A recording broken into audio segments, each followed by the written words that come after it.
Kita selalu mendengar cerita-cerita ataupun berita-berita ataupun gosip di dalam negara ataupun negeri kita sendiri. Tetapi di video kali ini saya akan menceritakan satu kisah ataupun tragedi di luar negara yang jarang sekali orang tahu. Bahkan Anda yang sedang menonton dan mendengar video ini tidak pernah mendengar tentang ini.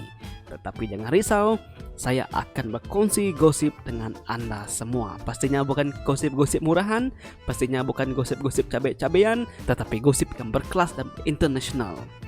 Ayo kita mulai. Kisah kejatuhan bom nuklir Amerika Serikat di Spanyol yang jarang sangat diceritakan. Tahun itu adalah tahun 1966 ketika kemuncak perang dingin di antara kuasa-kuasa besar. Sebuah pesawat pengebom B-52 milik Amerika Serikat membawa 4 biji bom termonuklir menghadapi kemalangan selepas berlanggar dengan sebuah kapal terbang pengisian minyak berdekatan sebuah kampung di timur laut Spanyol yang bernama Palomares. Satu daripada bom tersebut jatuh berdekatan dengan kampung Palomares yang dihuni sebanyak 1.200 orang penduduk, namun berkeadaan baik.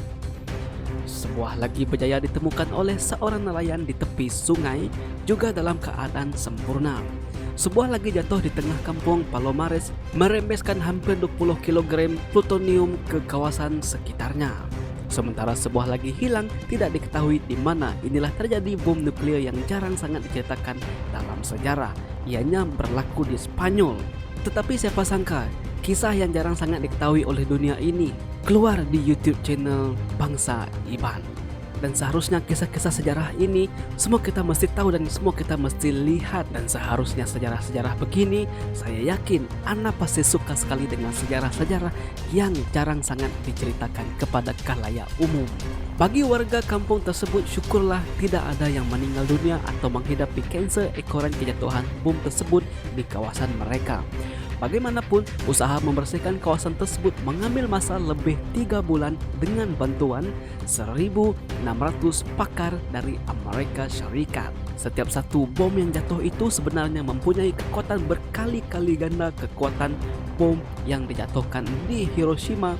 Insiden kejatuhan 4 biji bom itu berlaku ekoran letupan yang terhasil semasa kapal terbang B-52 itu sedang mengisi minyak di udara bersambung dengan kapal terbang pengisi minyak KC-135.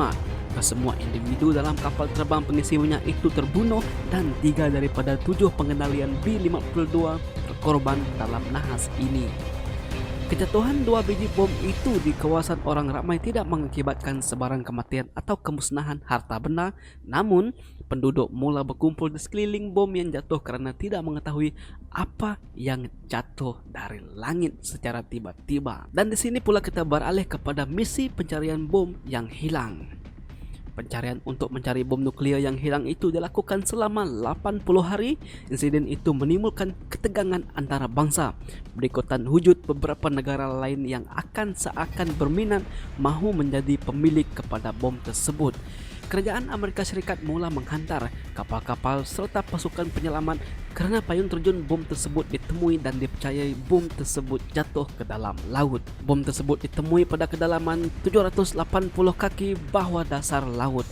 Tersekat di antara jurang bawah laut, kerja-kerja mengangkat bom itu agak sukar sekali sehingga bom tersebut jatuh sekali lagi ke dalam cubaan pertama menaikkan pada 15 Maret 1966. Ini menyebabkan proses pencarian dimulakan semula. Pada 2 April 1966, bom tersebut berjaya ditemui kembali pada kedalaman 880 meter. Bagi mengelakkan kejadian semasa berulang, sebuah kapal selam tanpa pemandu digunakan bagi menaikkan bom tersebut. Namun, kapal selam tersebut tersangkut dengan payung terjun bom tersebut. Nasib baik, pihak tentara laut Amerika Serikat berjaya juga membawa kapal selam tersebut secara perlahan-lahan sebelum penyelam memasang kabel bagi menaikkan bom itu kepada kedalaman 30 meter. Di sisi lain pula kita beralih kepada kesan radioaktif masih kekal sehingga berpuluh tahun. Selepas semua proses pembersihan dilakukan bagi mengembalikan keyakinan penduduk Palomares dan Spanyol, pemimpin kerajaan Spanyol ketika itu yaitu Menteri Luar Manuel Fraga dan Duta Amerika Serikat ke Spanyol Aníbal Vidal Duque mengadakan gimmick bermandi mana di pantai Palomares untuk menunjukkan tidak ada apa-apa yang perlu dibimbangkan lagi. Sejarah itu berjaya disenyapkan selama beberapa tahun sebelum satu kajian pada tahun 90-an menunjukkan kewujudan bahan amerisium. Salah satu sisa plutonium masih tinggi di kawasan jatuhan bom. Kajian lebih mendalam menunjukkan hampir 50.000 kaki persegian tanah di situ masih lagi tercemar. Pada tahun 2003, kerajaan Spanyol mengumumkan mana-mana kawasan yang diisytiharkan masih tercemar dilarang untuk digunakan bagi sebarang aktiviti. Bagaimanapun, kesannya masih terus wujud di Palomares tanpa ada sebarang usaha membersihkan dengan lebih sempurna lagi. Hanya pada 19 Oktober 2015, kerajaan Spanyol dan Amerika Serikat menandatangani perjanjian pembersihan dan pembuangan ke semua tanah yang tercemar dengan bahan radioaktif. Amerika Serikat bersetuju untuk menyimpan ke semua tanah yang telah tercemar di Spanyol ke negara mereka, dengan kawasan Nevada yang menjadi pusat ujian bom nuklir menjadi pilihan kerajaan Amerika Serikat. Salam satu saudara untuk Anda yang melihat video ini.